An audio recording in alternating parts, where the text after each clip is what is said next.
Yeah.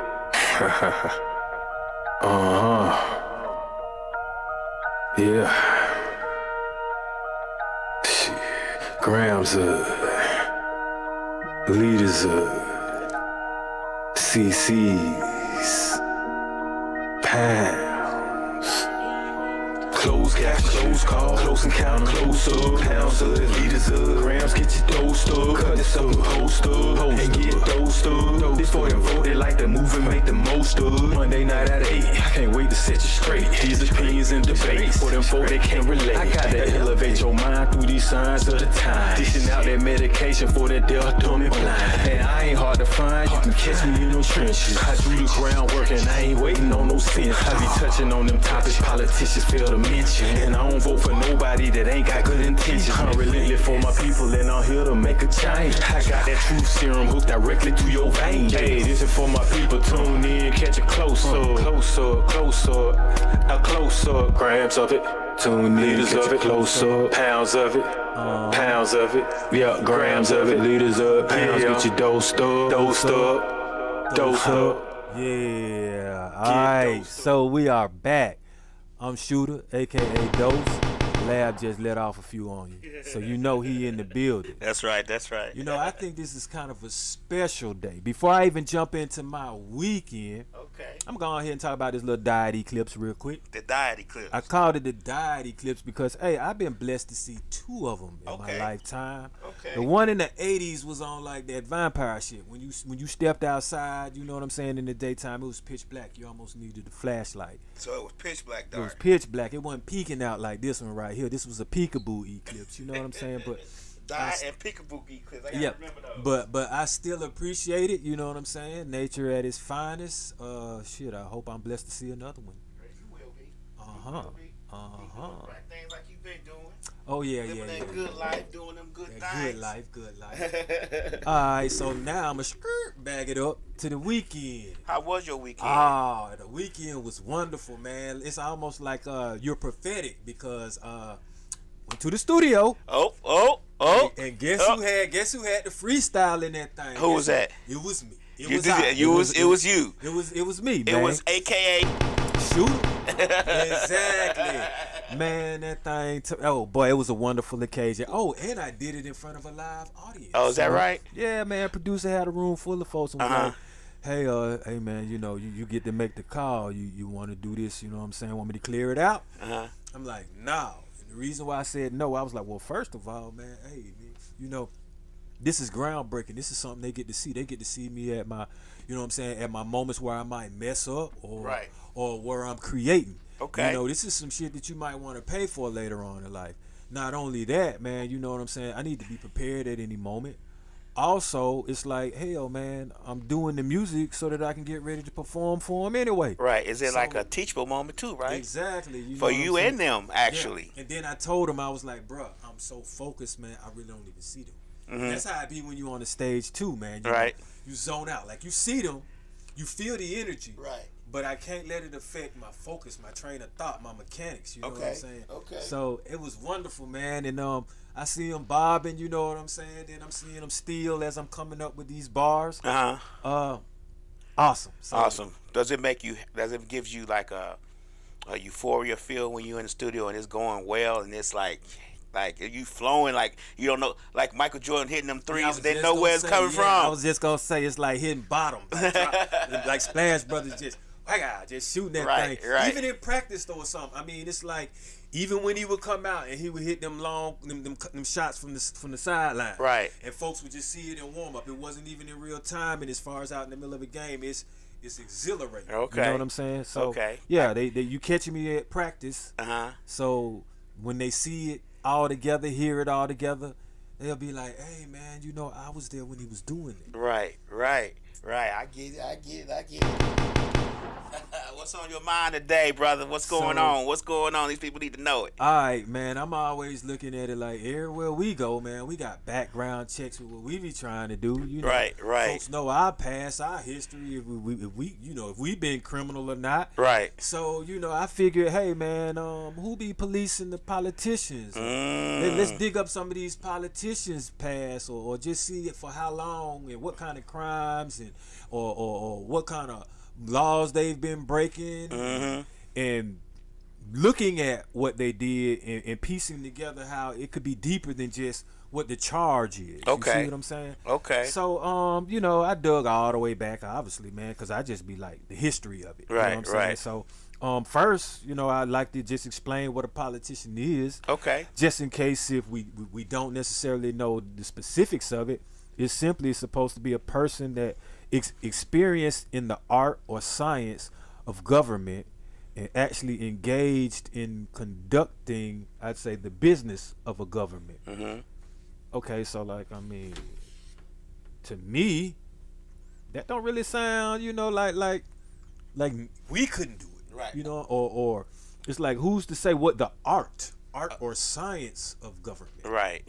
And I think it's meant that way so we can do it. They say any citizen can run for office.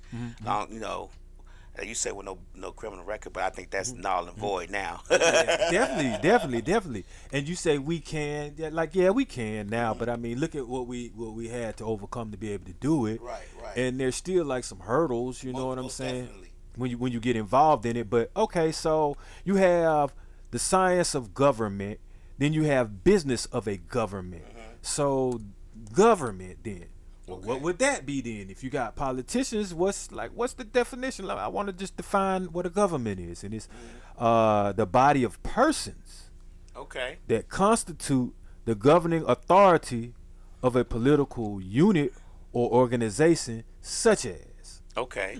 So a body of persons, basically. Okay. So it don't really take a rocket scientist to think or know that we would have to vote these particular body of persons in. Right. Can I go back to politician? Please, And give dude, you man, a come on. derogatory definition. Yeah. That's actually in Webster's. That's something that I think that Uh-huh. most of us believe. This is the part that the politician that we have today. Uh-huh. A person who acts in a manipulative and the devious way, typically to gain advancement within an organization. Wow. Okay. Yeah. Damn. Yeah. In an organization, shit. Okay. No wonder they need lawyers all the time. Right. But the trick to that though is you do have judicial branches. So yeah, man, when you finally do get a dirty politician or a politician that is not necessarily ethically sound, when they start creeping into some of these things like legislation, because a lot of the ones I dug up are from the legislative branch and the judicial branch, you got no wins, because legislators are pretty much creating the laws and the judicials enforce them. Right. So if you got criminals on both sides, we really as citizens, damn, what kind of chance we standing? But damn, I'm learning a lot. You know what I'm saying? As I'm doing this homework for y'all, because I don't really like politics. You know what I'm saying? You even heard it, shit. I be touching on them topics politicians scared to mention. But Right. okay, so we got that out the way. We got what a politician is out the way. We got government out the way. So now you got several branches. You got your state and the federal. Give them the branches of government, because a lot of people don't know. You know this. You know Okay, this, so Shootah. You all right, know. so I didn't do that because I'm like, damn, I ain't know we got to take this back to social studies. do so can gotta you look take it it up back for to me? Because social I don't know them by heart. We So do gotta take it so back so to while I'm talking about the people, Okay. I need you can get the branches like the I already judicial. got 'em. Okay, agriculture. I know that's one. I'm go ahead. we only got 3 branches of government. Okay, bet. Legislature, Legi- legislative, executive, and judicial. Judicial. That's Damn. it. A lot of people All right, don't know it's so only 3 branches. of okay, it's 3, but you got a lot of subs up under there. government. I A know. lot of slubs based on And then FBAs and all that stuff. and Yeah. then you really just killed us, because technically the executive, which would be the president and all of that, There you right? go. There you They ain't got no power over the judicials and the legislators, because they always fighting back and forth. You know what I'm saying? The Right. senates and the judges and the house and the state and all of that. So it really just be getting confusing. To me, it's like a tennis match, because how do you enforce what's consistently being amended? You see all what the I'm- time and change. All right. You got 9 justices, Okay. 15 cabinet members, This is okay. Judicial 9 justice, executive branch 15 cabinet members, legislative branch 100 senators and 435 representatives. Good Lord. See, the representatives is what's get you. Right, And the representatives, they like damn near minions, man. Right. And they be out there creating havoc and shit, because that's damn near all the list of what I have of bribes. Just representatives. You know what I'm saying? The senators and the presidents and stuff, they get more like damn near like the racketeering charges and shit like that. You know what I'm saying? I guess because they hold more power and more weight. Right. But, okay, we're not going to go no more historical facts for y'all. We finna get into this. Yeah, we're going to get into the nitty gritty. But I I will say these. I'm going to rattle off a couple of, how can I say, just offices or positions that you can hold. Okay. You got the president, you got members of Congress, you got the senator, which you kind of name. You have like prime ministers, ministers, speakers. All right. Then you got members of parliament, the governor, lieutenant governor, chief minister, premier. A premier. Now I had to look at that. I was like, what the hell is that? So a premier is a title pretty much for the head of government that's not necessarily the head of state. Okay. All right. Then you have a mayor, and then you have what is this? Oh yeah, the councilor. That's like councilman basically. Oh, councilman. Councilary. Yeah, they make decisions. Ain't that the mob term? Nah, well, it's Conciliary. Something similar to that. Okay. It's not the Larry though. It's CONCILLOR. I'm throwing a Larry on. But yeah, that's funny though, because I know what you're talking about. Right. Yeah. And so, like like we was talking about off air, I didn't go overseas with their representatives and what they do is their presidencies, because it starts getting atrocious and a lot of war crimes and things going on over there. Ours, man, our presidents were slick and just aided that over there rather than pretty much just have it over here. Right. Okay. So I will like touch on like the Iran Contra a little bit later on and stuff like that. But right now we're gonna get into like just what I would almost call the misdemeanors of these crimes. Okay. Which would be like the bribes and stuff like that. Pretty much, man, you can go all the way back. It's gonna be back to the 1900s, where you'll have these presidents and pretty much, like I just say, bribes or misuse of funds. So let me look through my notes right here and start again with some of these numbers. All right, so we got right here, I'll say one of the first ones to make the list was a Charles F. Mitchell. And this was like a New York's representatives of the 33rd district. Obviously, this dude was convicted of forgery, sentenced to a year in prison in 1841. So that lets you know right off the rip, if you starting out in 1841 and you can find a representative convicted of forgery, what we got to look forward to. Right. All right, now you got a guy named Robert Smalls, U.S. representative of South Carolina. Pretty much a bribe, you know what I'm saying? And this is in relation to like a government printing contract. This was 1877. But what I found interesting is how they value money, how it back then to how it inflated now. So we'll say in 1877, a $5,000 bribe lets you know he had to do something serious, or a fine basically. And that equated to about 143,000. Okay, of today's money. Yeah. Okay. Yeah, something like that. So I would say, you know, he was doing it back then, if that's what it equated to now. All right, you got a senator convicted of accepting a bribe once again, 2,500. This 1904, Joseph R. Burton. All right, so I'll get to did you know Smalls was black? Robert Smalls was black. Did you know that? No, I didn't. Yeah. Oh, Robert Smalls was black. See how you know that? By the way, remind me of Biggie Smalls, by the way. But damn, okay. Robert Smalls Oh was man, look black. at this. I like that. All right, now see, I didn't know that. He was an enslaved African who escaped to freedom in the Confederate supply ship and eventually became a sea captain for the Union Navy. See, I'm glad you looking up this stuff as I'm looking it up, because see, I just looked up the arrest. But hey, man, he deserved every bit of that bribe. And shit, he needed to bribe even more. Right. He Damn, was you elected know. to the U.S. House of Representatives in 1875. Okay. But was convicted of taking a bribe while in state senate and sentenced to prison before he was pardoned by the governor. See, they be pardoning you. Yeah, I was gonna get to that. But you know, back in those times, back in those days, and we're not gonna go down this rabbit hole. We can do this with everyone probably. But you know, back in those days, during after Civil War Reconstruction, Uh-huh. you had a lot of black senators. You had a lot of black people that was in certain offices because the South was predominantly black. Uh-huh. They were saying that a lot of the black senators and congressmen and stuff were taking bribes and being crooked and corrupt and all that stuff, which was not true. They just didn't want the black folks in the office. Is it, You get what I'm exactly saying? frame it So- because of what you would say, you pretty much be going to judge by your peers.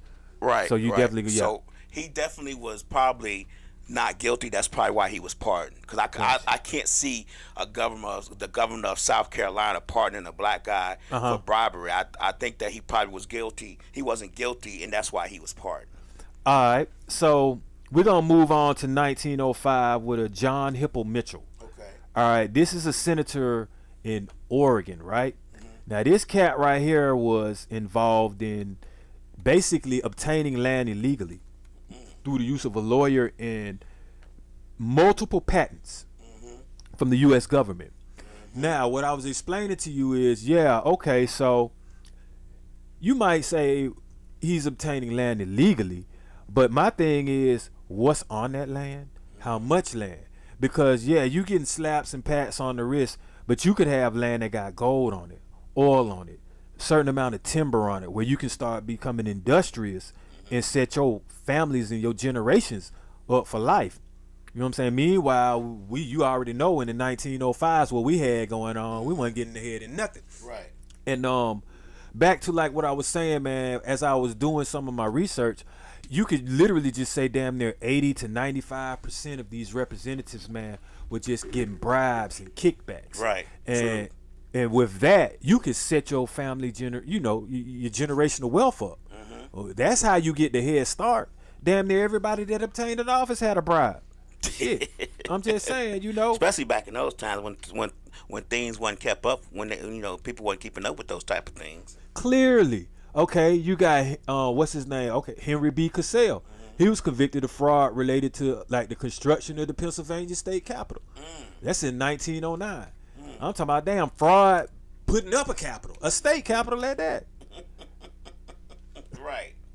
So I mean, you can see where this is going. No wonder the mob, I think they mirrored and shadowed the politicians. They did. Because a lot of the stuff that I was digging into would be like fraud for U.S. patents and contracts, and like I just said, you know what I'm saying? Construction fraud, patents, and that's definitely where we gonna be going with it once you start getting into like the 60s, 70s, and the 80s. Some of these politicians, you can tell. I can even look at their names, and you can tell that they, you know what I'm saying? They were either Italian or had something to do with the mafia, especially by the charges. We're not saying that all Italians are with the mafia. Definitely not saying that. You know what I'm saying?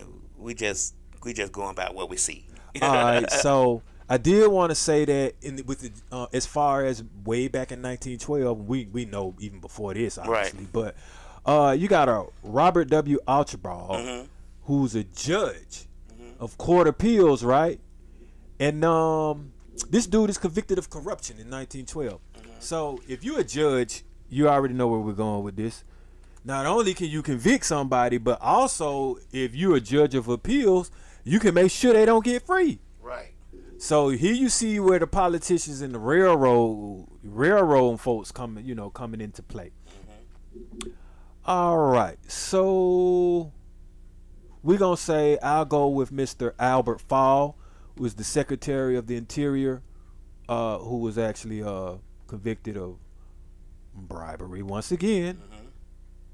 But this is for like the Teapot Dome Federal Reserves in Wyoming. Okay. So this dude is bribing like federal, pretty much money, funds, things like that. Okay.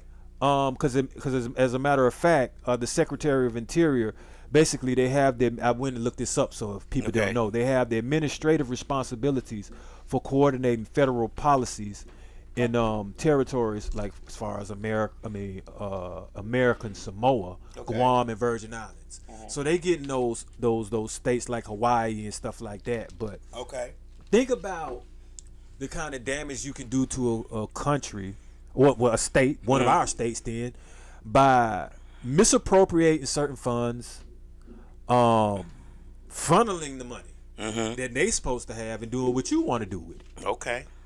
Yeah. You saying that like, yeah, Yeah. this is happening now. This happens and now. and this is still normal, man. But I mean, it's happening now and it's normal. But if I can go back to the 1912s, you can see how this can hurt the future. Right, it does. It always does. I mean, you think about when it comes to land, you think about redlining and stuff like that. Like I said, we can go down this rabbit hole for a long time, and those things were put in place to keep generational wealth out of the hands of black folks and in the hands of white folks. But that's not the rabbit hole we down today. We're talking about crooked politicians right now. Exactly. So now we got William P. What is this? McCracken Jr. or whatever. All right. So I just picked him simply because of the position he holds. And it was a different kind of scandal, like an airmail scandal. But he's Assistant Secretary of Commerce for the, what is this, aeronautics?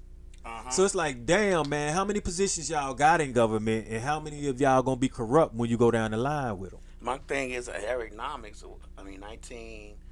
Yeah, okay. He was born in 1888. Okay, I'm thinking about, okay, never mind. I was just saying aeronautics, but by that time we had planes. Hey, man, hey, shit, trying to put somebody on the moon by then, damn near almost. Right. Okay, so we got, what's his name? John W. Langley, right? So this dude, here we go with the prohibition.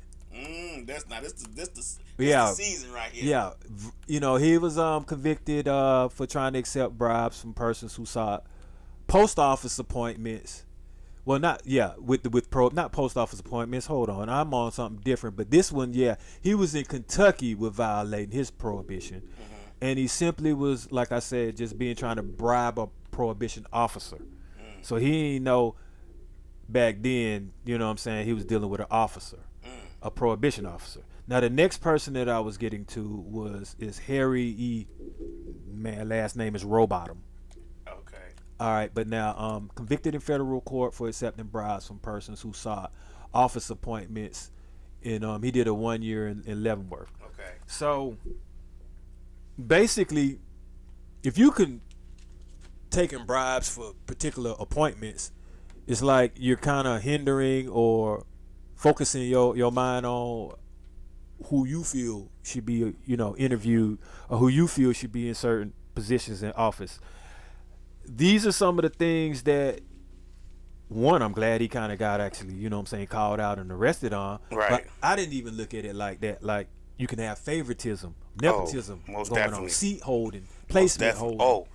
You see what I'm saying? They got that going on right now in a small town in, I want to say, Alabama. I want to say it's Alabama, where the mayor of the town, even though the town is 80% black, the mayor of the town has been white, and they don't hold elections in that town. They just pass down from one generation to the next in 2024. So basically, like a monarchy, they just hand it down from once. They don't hold any elections. So the mayor, this guy ran for office. He became the mayor, and they locked him out of the office and everything. They ain't letting him be the mayor. The black guy became the mayor. So that passing down from one person to another happens today. Here's one that I found kind of interesting. Andrew May, this dude was convicted for accepting bribes, right? But for war munitions manufacturing. So this man right here accepting bribes to make ammunition over here. 9 months, and this was in 1947, and it was pardoned by Truman. Of course. So so a lot of people that got pardoned by Truman. He was a chairman of the House Military Affairs Committee during World War II. Oh, wow. Okay, so here we go. This is interesting. J. Parnell Thomas convicted of salary fraud. Given 18 months. Pardoned by good old Truman in 1950. So, they get to make up their salaries.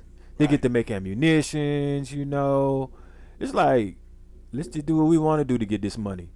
Right. And it's just by looking at some of these things, I'm like, damn, man, I ain't think of this. Oh, boy, okay.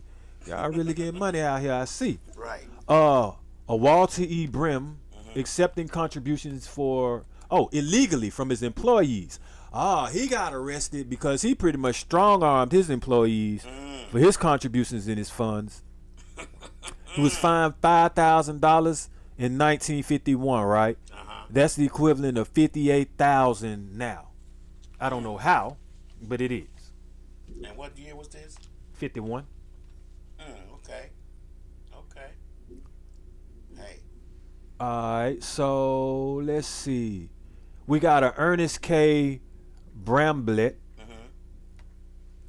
He got a suspended sentence for making false statements, let's say in connection with payroll padding and kickbacks from congressional employees in 1954. So what I'm starting to see too is you'll see that these politicians be interacting with each other when they start committing these crimes. And man, What did he get convicted of one more time? what you say now? What did he get convicted of? Payroll padding and kickbacks from congressional employees. California, Central Coast, U.S. House of Representatives, 1947 to 1955. See, now we got Thomas J. Lane. Oh, okay, evading taxes on his congressional income. 4 months in prison, re-elected 3 more times in 1956. Wow. So this lets you see that you can get some congressional people, some politicians that they can be locked up, convicted, do time, and get re-elected 3 more times. All the time. Because a lot of people are not informed of this stuff. You know, do you think any of this stuff is public knowledge, or was it public knowledge back then? No. Now you can find it because Exactly. the world is flat, you know. But back then, you know, it would probably be easy to keep convictions like this a secret. Of course, man. Right.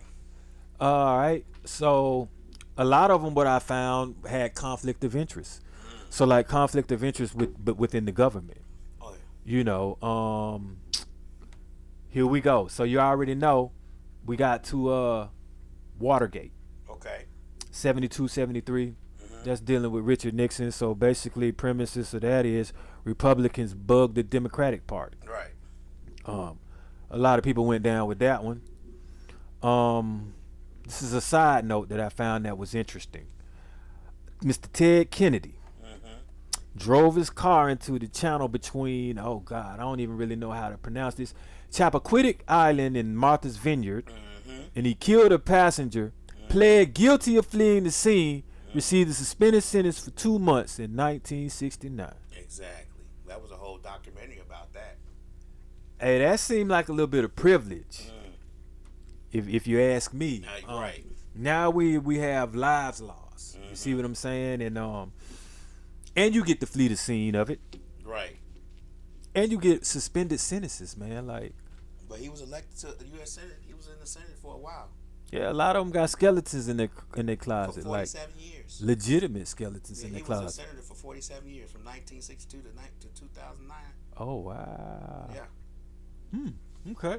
All right. So I'm gonna skip the failing to pay income tax. That ain't wet my whistle a little bit. You know what I'm saying? Okay, The right. tax evasions and all of I that. think a You lot know. of them do that. Yeah, mail deposit frauds and staff kickbacks. Oh well, you know. Okay, I will say this. What is his name? John Irving Wally. Right.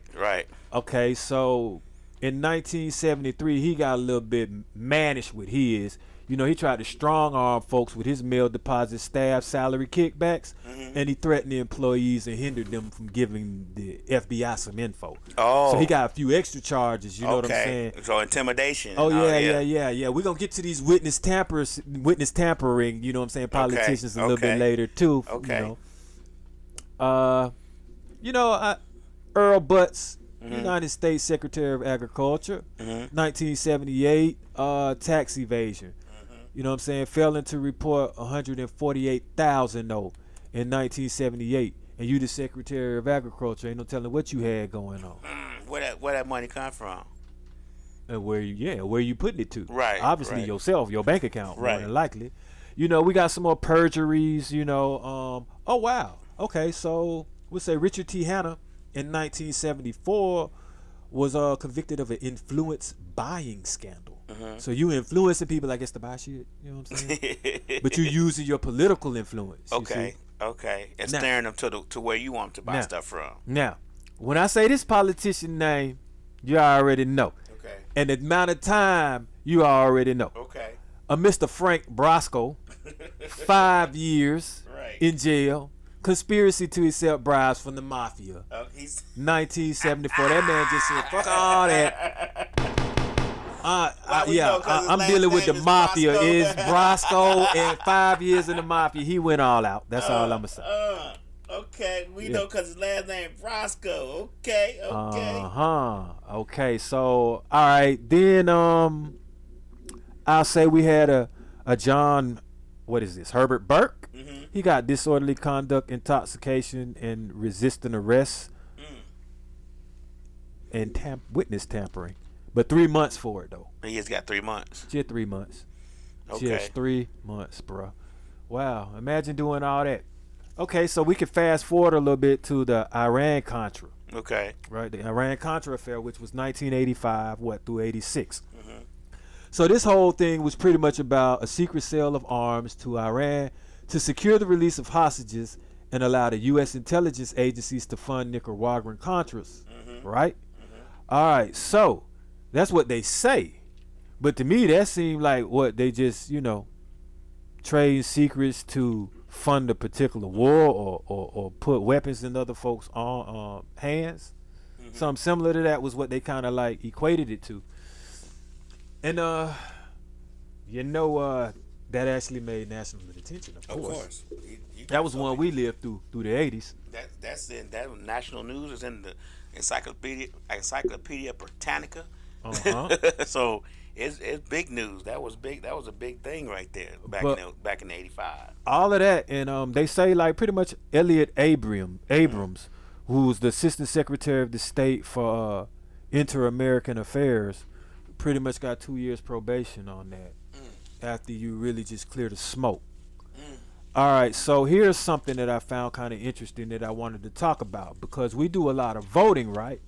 But if you got something within the government called a housing and urban development scandal, that's all I'm gonna say. Okay, we vote no. All right, and this was pretty much like bribery by selected contractors for low-income housing projects.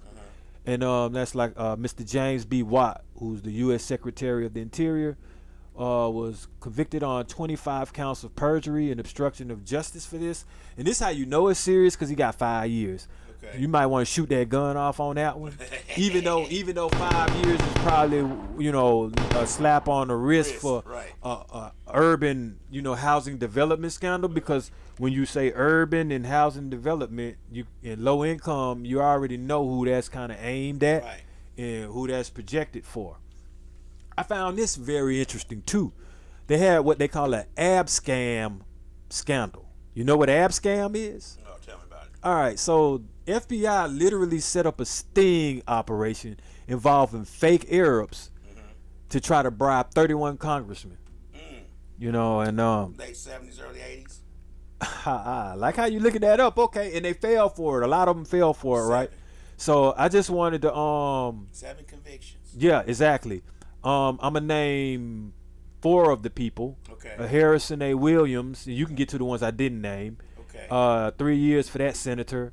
John Jernett got 2 years. I think this is Raymond Lederer. What I found interesting with Mr. Lederer, he gave a statement saying, I can give you me for his money, for his bribery. Like, shit, you get me for the bribery. Right. They gave his ass 3 years for that. Okay. And check out this name, y'all. No pun intended. Mr. Michael Myers. He was trilled with his. Michael Myers, in true fashion, said, money talks and bullshit walks. Right. And he got walked on that 3 years, y'all. So can you please name the ones that I omitted? Frank Thompson. Oh, shit. Okay. John M. Murphy. Okay. Richard Kelly. Okay. John Jarrett. Okay. Yeah, I see. Okay, gotcha.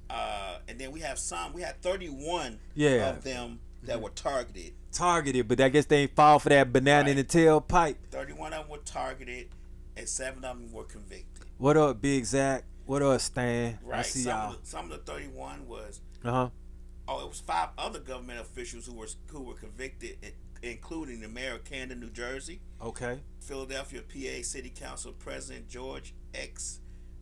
Schwartz. Philadelphia, PA City Council Henry Giannotti. And Philadelphia City Councilman Louis Johnson. See, so when they say you can grease palms, man, they really not lying about this, man. It seems like the feds spend more time on politicians for bribery than they do catching criminals. Damn near look It's like. called greedy. It's called being greedy. It's not like being satisfied with the position and the amount of money you make and can make with pension after you retire. So it's called greedy. Yeah. Oh, but like I say, and it's also called that, man. They be thinking long term, man. Right. They be embezzling, man, because they want to set up their grandkids and the kids at great grandkids. Okay, so this is a spicy one right here. Mr. John Henson was arrested for having homosexual. This is what it said now. Homosexual oral sex in the House of Representatives bathroom with a government worker. Got 30 days of counseling for treatment in 81. Wow. Okay. That blew my mind, I tell you that. I'm trying to tell you. All right, so here we're going to go ahead and jump to Mr. Frederick W. Richmond. Yeah, convicted in New York for tax fraud. Oh, a little possession of that weed. Just a little bit of weed. Just a a little little bit of cannabis. Little cannabis possession in 1982. Okay. So he was using his tax money to buy some weed, basically. Right. Y'all don't really need it, but gave that man 9 months, man. Come on. Well, back then, it Yeah. wasn't readily accepted as much as it is now. So, I want you to look this man up right here. Okay. David, I think this is Durenberger. David. Supposed to be a Minnesota senator, right? Denounced for unethical financial transactions and misuse of public funds. So I want to know what the hell is an unethical financial transaction to a degree. Let's see what it is. Was an American politician, attorney. Durenberg represented Minnesota in the United States Senate as a Republican from 1978 to 1995. Let's see. And talk about something else while I find it. All right. Well, okay. Well, see, I'll just talk about the unethical part first of all. To me, to be hit with that says a lot because we still talk about ethics now. Like I got ethics. I had to do an ethics class some more. Thank you. He just cut me off. Yeah. There we go. I'm sorry. I'm finna get on ethics on y'all, man. In And I know that was 1990 probably gonna be boring. So hit me with it, lab. Right. Durenberger was censured for ethics violations related to evading limits on $100,000 in speaking fees and using his condominium in Minnesota to collect $40,000 in travel reimbursements. So basically, he was going to his condominium using that address to get reimbursed for going to his condominium that he already owned in Minnesota. Oh, this man doubling up on him, right. man. So then he was. They had a limit on speaking fees, and He done went past that. Yeah, he was violating that limit. Sound like he's pimping, man. Wow. Okay. So yeah, once again, man. Now I will say this. I do think it's kind of wrong as far as like you shouldn't necessarily set a limit on what any man can make for whatever he's capable of doing as far as speaking to me. That's legal. Even if you are in a position of office, man, shit, the sky's the limit. At least that'll keep him from taking bribes. Well, I think they limit it because it can go over to bribes. So somebody can say, "Yeah, he was speaking. I'm gonna give you $5 million if you vote this way, but we'll just say it was a speaking fee." Yeah, I got you. You get what I I'm got saying? you here. Yeah, because I be speaking there. Now, they can do that. Now, speaking everywhere. Be talking to myself in this bitch. They can give him $100,000 10 times and still do the same I hear thing. you. You get what I'm that saying? makes sense. That Right, makes sense. right. Now I like that. Wow. Okay, so some of these people, we're gonna look up this one too. Look this one up. I kind of want to see what he was in perjury for, but I'm getting to the judges now. Okay. Because to me, that's a scary thing when you got the main person in charge of your freedom, and they considered in politics right here, doing crime or illegal. You see what I'm saying? They got your freedom in your balance, and hey, this dude is convicted of perjury in 1989. Okay. A judge of wow, come on now, Southern Mississippi. Don't really surprise me. Got 5 years. So, impeached in 89 for it. So let's see what Mr. Walter Nixon. Perjury. But see, that could be many things. It could be many cases that came across his, that he had to, be a judge on and gave out convictions. District Judge Southern District of Mississippi, Uh-huh. who was impeached by the House. Mm-hmm. Let's see. He was impeached by the House of Representatives and removed from office by the Senate because Nixon's impeachment was for perjury. The case was cited as precedent in the. Let's see what he did. Exactly. Let's see. Perjury. Nixon was convicted in 1986 on perjury charges and sentenced to 5 years of prison. The offense stemmed from his grand jury testimony and statements to federal officers concerning his intervention in the state drug persecution of Drew Fairchild, the son of Wiley Fairchild, a business partner of Nixon. There you go. Oh, wow. Okay. Right. Well, he did himself in anyway, but yeah. And see, I'm glad we talked about that because as you can see, sometimes feelings get in the way. Emotions get involved and shit like that. And these folks throw it all out there, risk their whole life and career to get back at somebody through the judicial system. So imagine if you ain't got no money, you ain't got no power, you ain't got no say so, and somebody got a vendetta. You don't know these folks. Exactly, and somebody got a vendetta against you or something like that as far as within the judicial system, man, or a politician or something like that, man.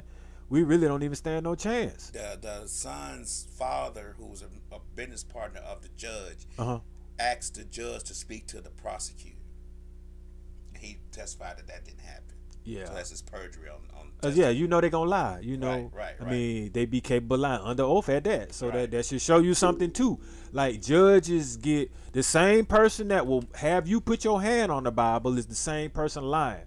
So what that tells me is, you need to be lying yourself to protect your freedom. Shit me if they doing it. Hey man, by any means necessary. You gotta stay free in this bitch because the judicial system ain't for you anyway. We do not condone lying in court or anything. We just saying. Yeah, I do my due diligence though. That's all I'm saying, man. If it's done to me, I'ma do it to them. All right, now so we're gonna get to what I think her name is Elise Hastings, and she was a judge that was for Florida, impeached for bribes and soliciting, but she was like pretty much almost we would say like selling seats, House of Representatives type seats. Okay. So once again, but we had something similar to that, man. Obama had a little drama with somebody in seats. Hastings, AALECE. That was a man. Well, damn, man. Bro, your name, that's all I'm going to say. Well, hey, I could have figured it. Okay. All right. He was impeached as a judge. He was a congressman, though. He won in Congress. I mean, I didn't say they would, like, permanently ban you. That's the shocking thing about this is you can still run. You can still make money. That's what I'm saying. That's why I was like, man, a lot of this stuff seems like they really be taking these bribes to set up, well, of course, but to set up, they financially wealthy, bro. Man, they maybe that I think that is what politics is for. The gateway to financial wealth. All right, because like I say, now we starting to get into the contract disputes and the scandals and stuff. All right, so Darlene, what is this? Druyun, Druyun, principal deputy of U.S. Air Force, 9 months for inflating price contracts to favor her future employer. So you inflating contracts for somebody that you didn't even work with yet, so that you can work for them and get that money. Yeah, and it was Boeing, by the way. Because she was the senior executive service official of the United States Department of Air Force and former Boeing employee. So she was an officer with the Air Force, which Boeing makes planes for. So, but you see this, man. You got it everywhere. You got it in agriculture. You got it in Air Force. You got wherever you need it. You got somebody willing to do something crooked. Okay, now we're gonna get to the house banking scandal, right? So 450 members of the House of Representatives Bank withdrew their bank accounts and got no penalties for it. Basically, this was in 1992. At the same time, I'm assuming, or you know what I'm saying? Well, I think it was. Let me look it up. I think it was.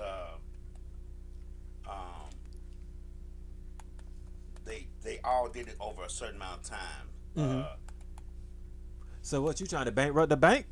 Right. They weren't paying their overdraft fees and all that. Enough to make enough that made Wikipedia for crime. Yeah, it says the house banking scandal ultimately involved more than 450 representatives, most of whom did not break any laws. However, 22 members of Congress were singled out by the House Ethics Committee for leaving their checking accounts overdrawn for at least 8 months out of a sample of 39 months. Let us do that. We got to open it up again. Right. We penalize and all this other stuff. Well, once again, that lets you see how banks, money, law, politicians work, man. Yeah, they bounce checks. Misleading, but misleading because house checks did not bounce, but were honored because the house bank provided overdraft protection. So, we're gonna go to a Mr. Mel Reynolds, Illinois representative. 12 counts of sexual assault, solicitation of child porn. Wait, I want to do one thing. I And I bank got fraud. to do one. What's up, we got to dude? go back What's to up? the bank fraud. Let's go back to the bank. I'm going to give three people because the number of these checks that they bounce is amazing. Okay, yeah. I want to hear this then. So that's fraud in itself. Tommy F. Robinson, Arkansas, Republican. He bounced 996 God damn. checks. If you bounce that much, bruh, that means that you know you ain't. You get that's free money. 16 months overdue. How you bounce 900 some checks, man, and they still get cashed? And then you have because they provided check protection. I need to be a politician, man. I've been saying I don't want to be one. Robert J. Marzik, New York Democrat, bounced 920 checks, 23 months overdue.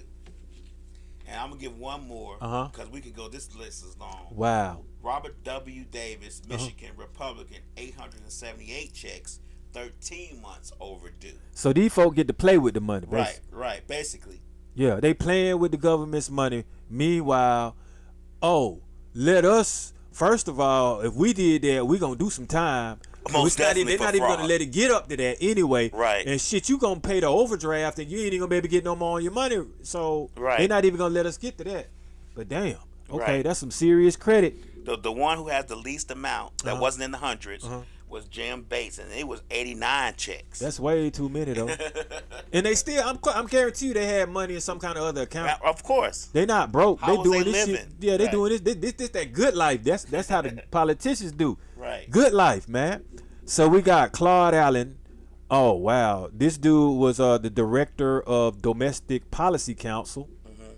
Series of felony theft in retail stores.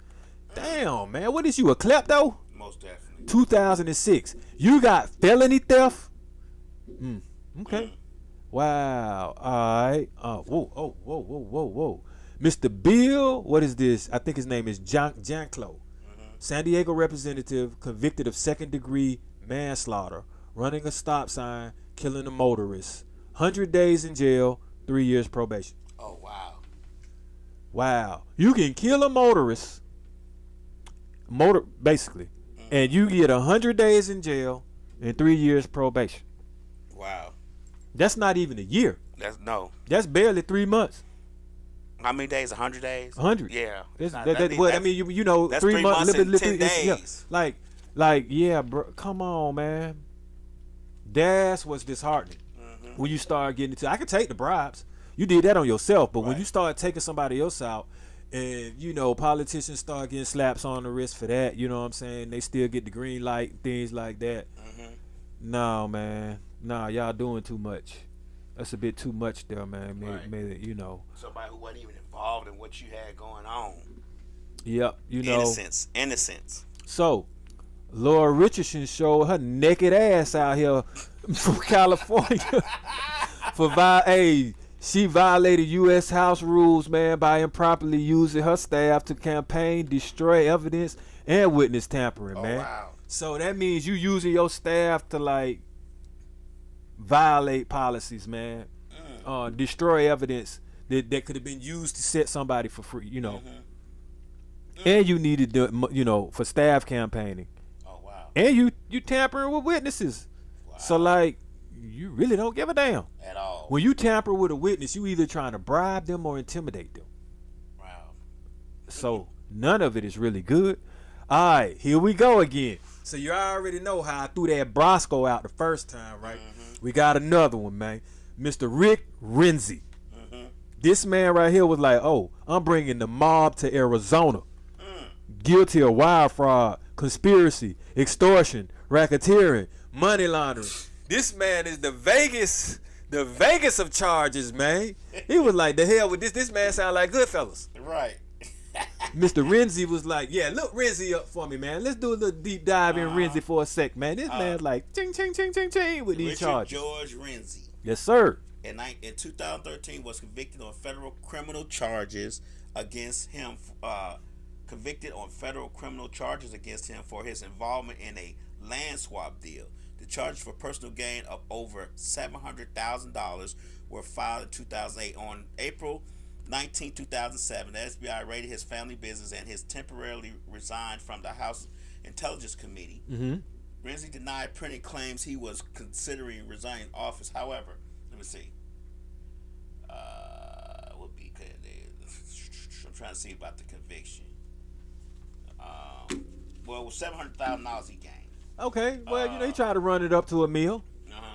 Okay. I mean, damn, though, but the wire fraud, the conspiracy, the extortion, the racketeering, we know he was into some shit. Extortion, first of all, when you extorting somebody, I mean, that's manipulating them. You can do it through violence, through blackmail, through something. But if you extorting someone, the person on that other end is pretty much a victim or don't want to happen what you making it do. So, okay. Now, we're going to go ahead and get to Trey, I guess his name is Raydale or Rattle, from Florida, and he was convicted for possession of cocaine. Hey! Alright, this was in 2013 in November. You know, oh man, he ain't got nothing but a little $250 fine. Come on now, come on, bro. No. My man had the yada mean and only got $250. Boy, that's a slap on the wrist. A slap on the wrist, ain't it? Yeah, and he in Florida, man. They would took us to jail for trafficking. But yeah, that Tony Montana down there in Florida somewhere with a Cuban babe probably was like, hey man, y'all gonna have to sweep this under the rug. Right. Do you know who I am? That's exactly what they say. Hey, you know who I am? Do you know who I am? And got that little blue and black sticker, you know what I'm saying? Right. And then they get off. That's how they do this thing. Okay, so whoa, all right. Dennis, all right, what is this dude last? I think it's Dennis Hastert, right? From Illinois. You might want to look him up while I'm talking. House of Representative, man. This dude pretty much squandered or had 3.5 mil attached to his name or whatever he was doing. And then he had the audacity to have some sexual misconduct with a student when he was a teacher. This was like decades ago, so they say, but they were mad at that 3.5 mil, so they dug that back up, and the man had to do 18 months in 2017. Okay, so in May 2015, Hastert was indicted on federal charges of structuring bank withdrawals to evade bank reporting requirements and making false statements to federal investigators. Federal prosecutors said the funds withdrawn by Hastert was used as hush money to conceal his past sexual misconduct. Boy, that boy out there trying to pay them off out there. That boy, yeah. That boy, and ain't that some shit? This man commits a crime to cover up the other crimes to pay off them other crimes. If this ain't a politician for you, I'm telling you, shit. All that he need to do is be a lawyer next. Shit. Right. Okay. Federal prosecutors alleged that Hastert had molested at least 4 boys as young as 14 years of age during his time as high school wrestling coach. There he go. Right. Right. There they go though. There they go with that now. Right. All right. So that's disgusting. Right. He deserved what he got on there. But the fact that he committed one crime and then committed another crime to cover up the other crime. Yep. You thought your money was gonna get you out of it. Shows how he had no limits to what he would do. No limit, baby. Right. He did that Ursher on him. All right, so we got Samuel B. Kent. I just threw him out there because he's a judge. Sexually harassed 2 females in 2009. Gave that man 33 months. Okay, so we got another judge, Jack Kemp. Oh, judge of North Georgia. That A, I'm gonna throw the A up on that one, y'all. All right, so this man here undercover FBI drug bust trying to purchase that once again cocaine. Oh wow. UGA, shit, I would have thought it would be some weed or something, you know what I'm saying? Some in the A, you know, some trees or something, man. But no, this man right here trying to traffic. Get his, I'm just saying, though. Judge, hey, man, I wonder who was his judge for his case. What do you have to say about that? All right, so, okay, we got this other judge, District of Alabama, guilty of domestic violence, 24 weeks, in what, a family domestic training, but he ended up resigning in 2015. Yeah, he should have. Dirtbag. Right. Okay. Now, so I'm going to fast forward through some of this stuff because I got a wonderful story I want to tell y'all. But I did decide to make a quick list of presidents that were assassinated. Okay. We got Abraham Lincoln, 1865 by John Wilkes Booth. You got James Garfield, 1881, Charles J. Goutier, or whatever his name is. William McKinney, 1901, Leon, I'm not even going to attempt to pronounce that last name. Right. And we got John F. Kennedy, 1965, Lee Harvey Oswald. Okay.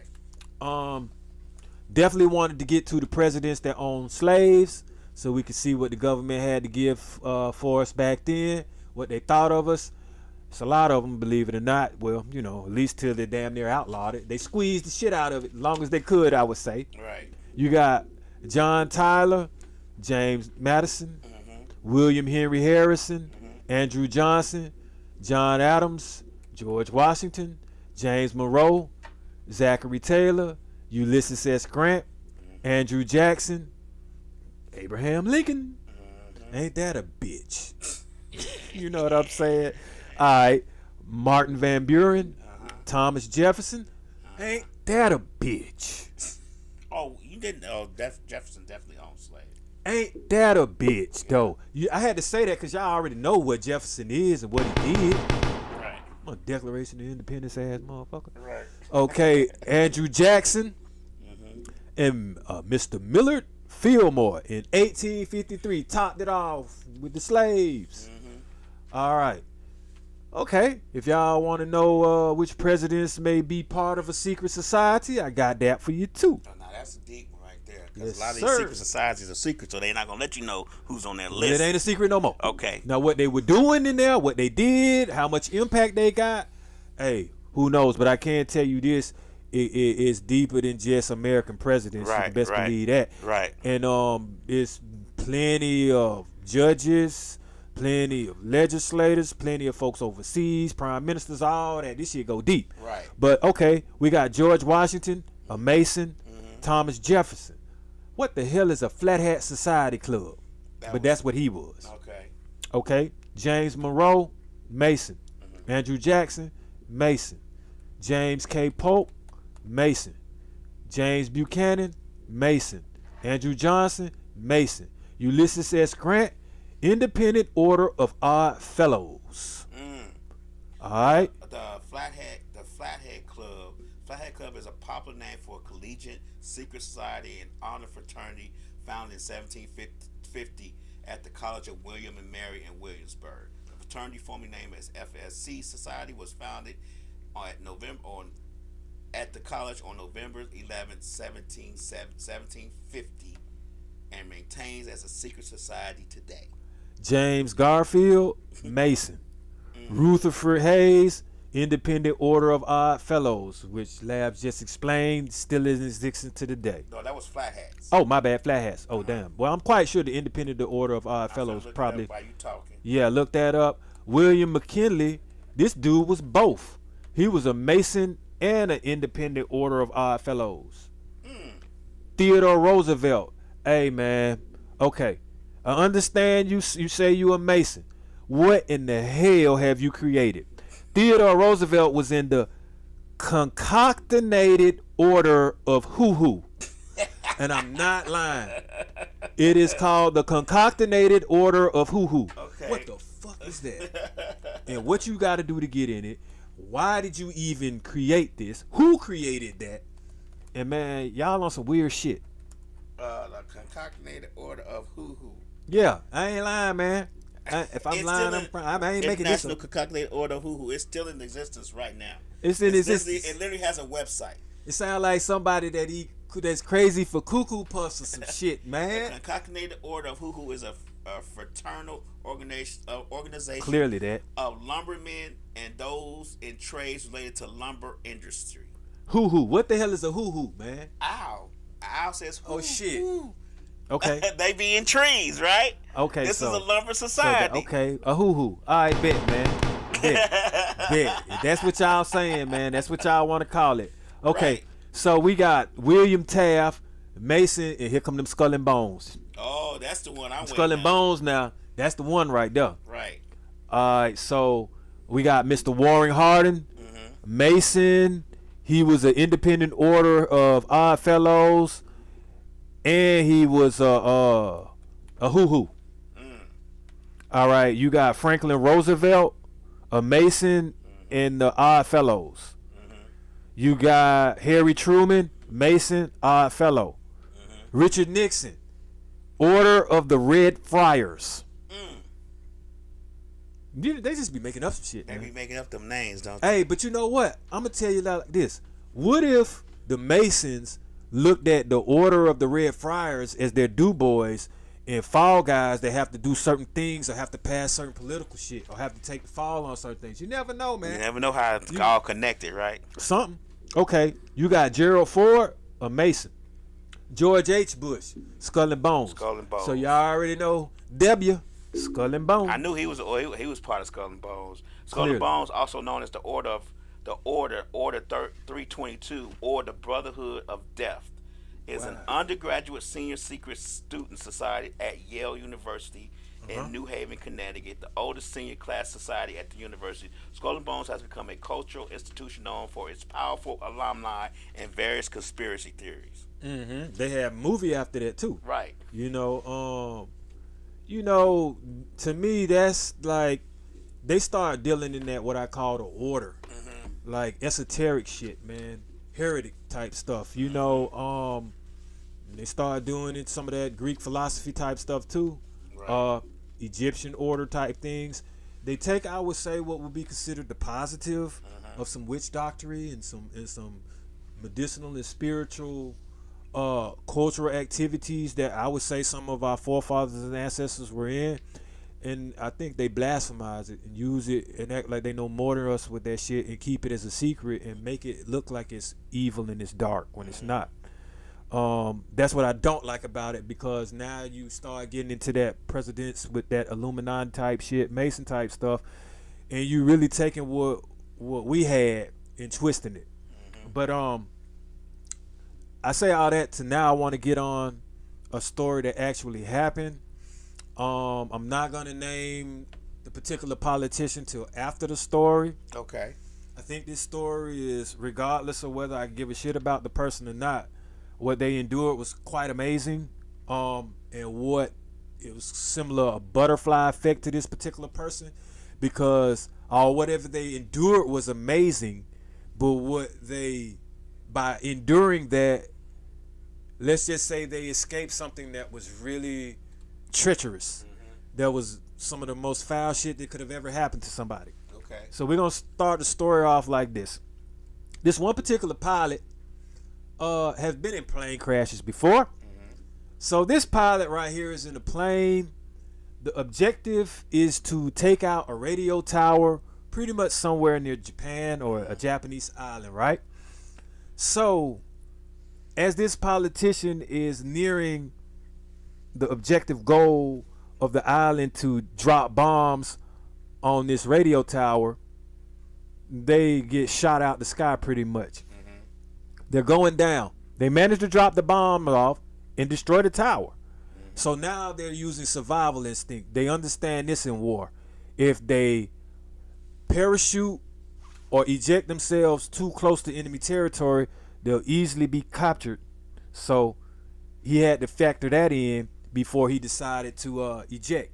So he pretty much waited towards his very last minute, closest he could get to the water and as far away as he could get from that fire that came to him, you know what I'm saying, the ammunition, it ejected. It was 8 people that was with him. So once he ejected, saw the plane go down in the ocean, and he ended up seeing the life raft come out the plane. He was able to swim to the life raft. He looked. He see Japanese boats coming straight to him. They far off, but they coming to him. So this man, one, takes fire in the airplane, bombs what he's supposed to bomb, still alive after he eject in the water, and now he's seeing Japanese enemies come towards him in a speedboat. All right. He know he can't outswim them. He ain't got no weapons or none of that. What ends up happening is, before they can get within range of him, some U.S. airplanes come by, yay, and they kind of like dip low, and that pretty much takes care of the boats for him. Okay. So this man is out there in the ocean, well, not ocean, but in this pretty much near this island, in this water, for 2 hours before he finally gets rescued by the planes, right? All right, so I'm going to give you his name in a second because I want to tell y'all what this man avoided if he'd gotten captured. So I told you it was 8 people with him. He looked around while he was waiting them 2 hours for them 8 other people, but he couldn't find them. So he didn't know what happened to him. This man don't know what happened to these 8 people while he's in the water, right?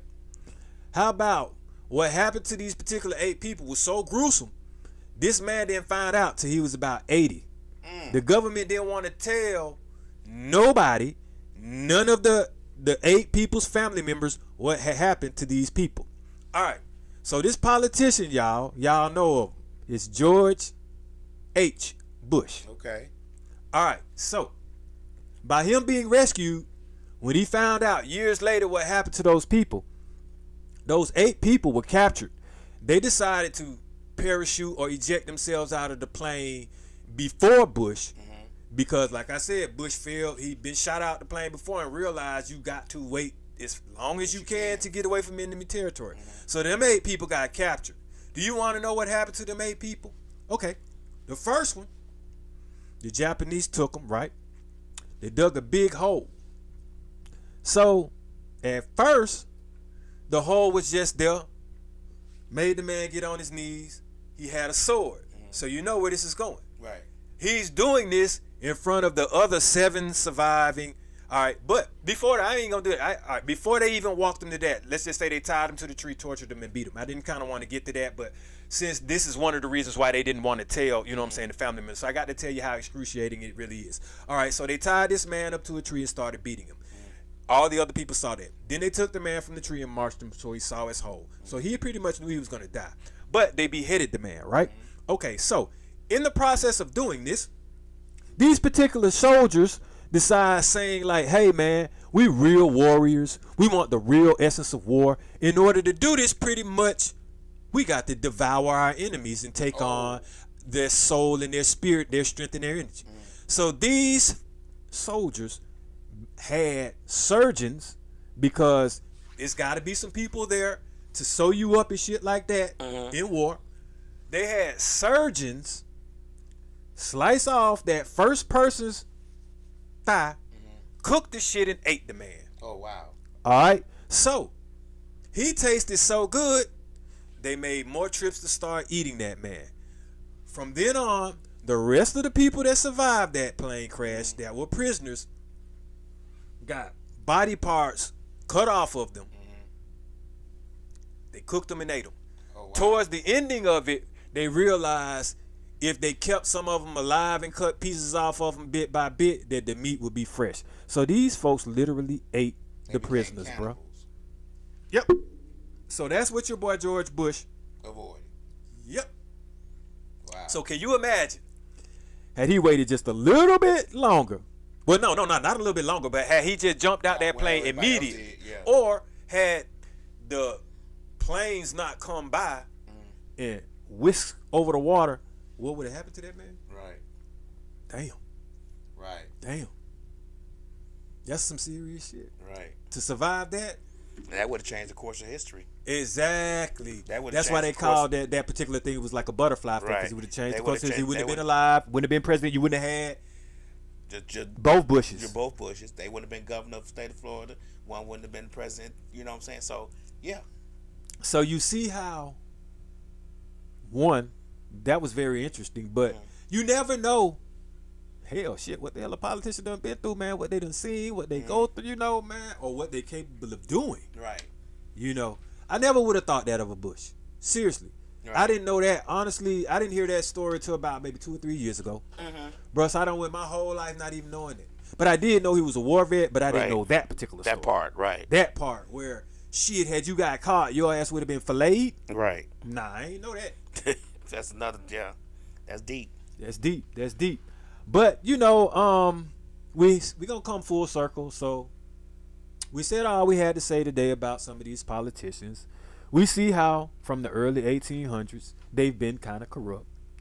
Fortunately, I'd say a lot of it was basically bribes, but you do get to the point where you get a lot of legislation and a lot of judicial branch type representatives, and I think that affects us a lot. When you start talking about amendments, when you start talking about housing, when you start talking about zoning, when you start talking about setting up appointments and selling seats and hindering certain people that may actually have the qualifications and capabilities to lead us politically correct, and you have somebody right there beside in the seat trying to stop them from getting it. Or once again, you guys see it, man, when it come time to getting ready to vote, everybody want to treasure up the dirt on this person. Right. This person right here stopped this law from being passed. This person right here did this. This person's daughter did this. This person did this to this. You know what I'm saying? And I'm like, and this is what we really want. Right. Now, hey, man, we can easily just do the same thing I did. Background check these folks. Look it up. Yeah, man. See what kind of family they come from. See what kind of lineage they come from, man.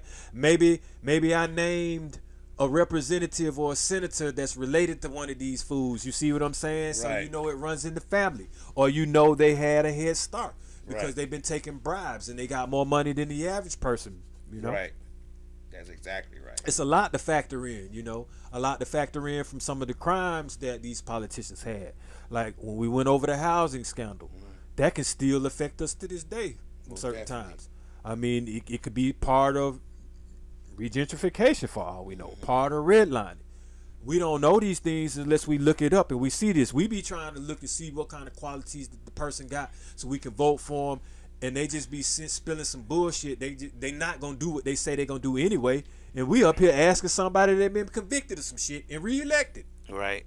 We putting our faith in that. Meanwhile, this man right here done took bribes, and is taxing and making his employees suffer. They're not even ethically sound. So I look at it like, hell, they sure enough passing all these laws and amending these laws and things to govern us, keep us in line, taxing the hell out of us, taxing us on our taxes. Damn, the income tax get income tax damn near with these folks, but yet they get a clean slate. They get to juggle with the banks. They get to bounce 900 goddamn checks. Right. Come on, man. I mean, I think they should be held just as accountable as we are, especially when it comes to this money, because they got more access to it. And if they don't have more access to it, shit, they got access to the laws that control it. That's right. I mean, hey, man, it's like what I'm saying to us really shows us that we are a majority as far as a group, but we are a minority as far as power and what we can do. And I just explained to you the definition of a government, which is pretty much the body of persons. Well, shit. Can we be a body of persons? Can we be our own government? Hey, man. I mean, well, it says right here, like I said, the body of persons that what constitutes the governing authority of a political unit or organization such as. But yeah, I mean, there have been cases, man, where people went out there and bought a little island and tried to be sovereign with it and tried to get laws with it and tried to get it acknowledged. You'd be surprised at what you could possibly do, because once again, in particular constitutions and independence and things like that, it says shit that you could do. But we ain't trying to do that. We want, who is that? We want Brosco to represent us. We want the damn embezzlers, and we want we want these solicitors. We want to vote for them. We don't want to think of nothing on our own. We don't want to embody nothing of ourselves. I told you what a government was, and I told you what a politician was. A person experienced in the art or science of government, man. So, hey, that sounds like that could be any one of us, right? But that don't mean we got to be an unethical politician. Shit, you ain't even got to call me a politician. Yeah, I can still do some of this. You see what I'm saying? Right. I really though, I still can. You know what I'm saying? And it wouldn't be the list that I wouldn't be doing nothing on the list that I read you, because that shit negative. I mean, but there's plenty of things that they could have done with their money that they embezzled and bribed with. And as a matter of fact, I find it funny that they didn't even put the people that bribed them, because then you really get to see what you got going on. Because a lot of the times it could be corporations, it could be businesses. You know what I'm saying? It could be who you put your trust in, trying to bribe them. That's true. Because think about it now. Who really got the money to try to coerce these politicians into getting laws made? Not us. Corporations. Thank you. See, that's why I'll go down a rabbit hole on these motherfuckers. Say, I mean, y'all don't understand. Because that is the main reason of how they control it. And it's really just showing me the government ain't nothing but run off of money and crazy ass politics that's willing to get more. Right. You 100% right about that. So if the government, if we see all these bribes, all these contracts, all these what do they call them, like misuse of funds and things like that. First of all, what that tells me is money, right? Money in corporation, money in conglomerate, money in body of persons. Money in body of persons. We are people. We make money. I'm going to keep going back to that unite at some point. Shit, become such a mass body of people with money that you can start making these constituents and legislators come to you or talk to you about some laws, because your money speak for you. They'll listen to you. You about to crack that check. I'm serious. Shit, they'll listen so much that they'll do something illegal, won't they? That's true. So imagine trying to get somebody to do something that's legal, positive, and it's a bunch of us and we got some money for it. And it could be something. It could be something state by state, neighborhood. Like, that's the thing. Like, we ain't gotta ask for the whole pie. We can take a certain amount of money. Let's say we already predominantly in a particular neighborhood and we don't want to give it up. We can pool our money together, call ourselves something, shit, start getting it notarized, and have somebody represent us, because we're going to have some lawyers and all of that, because we definitely ain't finna be sued, and we not finna be arrested for what we trying to do. And then you go to these representatives and you go to these town halls with our representation, maybe a damn t-shirt on it and somebody with a briefcase and a tie, and we ask for a certain law or amendment to be made, and we bring it back to our hood. We keep it in our neighborhood. Think of it as like how you would get your money and your situations and your supporters together to go approach the state to get a liquor license. We could do that. We be doing that business to sell that liquor, right? But think about having our shit together where we can have enough, like we say, projection, enough Excel word processing, documentations where we can hit a projecting screen and show a politician what we want going on, what we see, what we project going on in our neighborhood with our money, what kind of laws we would like changed, because we are pinpointing them, and we know what we be the main one. Be like, stop police brutality, but we don't even know a law attached to it. I don't either right now. I'm talking that shit. I don't, but at least I would, if I'm concerned and that's what I'm trying to fight, I'm gonna go get that law. We go get the representation, and that is what we focus on. We can't focus on 15 different things at once, because that one law that we want to focus on with these politicians may not even get passed. So if you're trying to overwhelm them with 13 different problems we ain't gonna never get nowhere. That's true. So, everybody in politics ain't guilty of a crime, because there's been plenty. We can name plenty, and all I got was maybe damn near 100 and something. And fortunately, a lot of them were, like I say, just bribes. So I will say, to me, I'm a little bit impressed that we don't have a lot of, I would just say, violent politicians out there, mentally disturbed people, you know, that we seem to be putting in place of our, I would say, advancement. Because right now I keep saying advancement because that's what I'm looking for. I'm always looking for more advancement with what we got going on, because we seem to say that we're not ahead.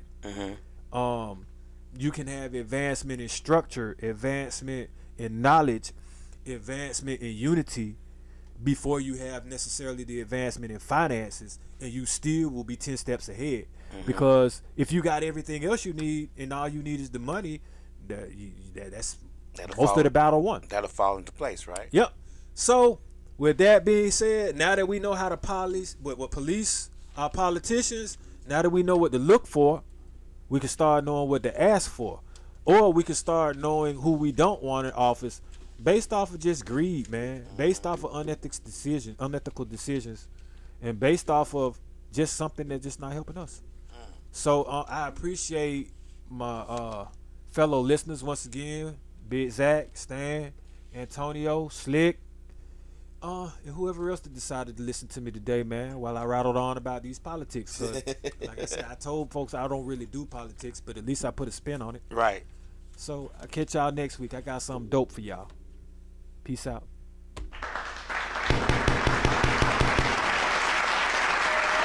Yeah.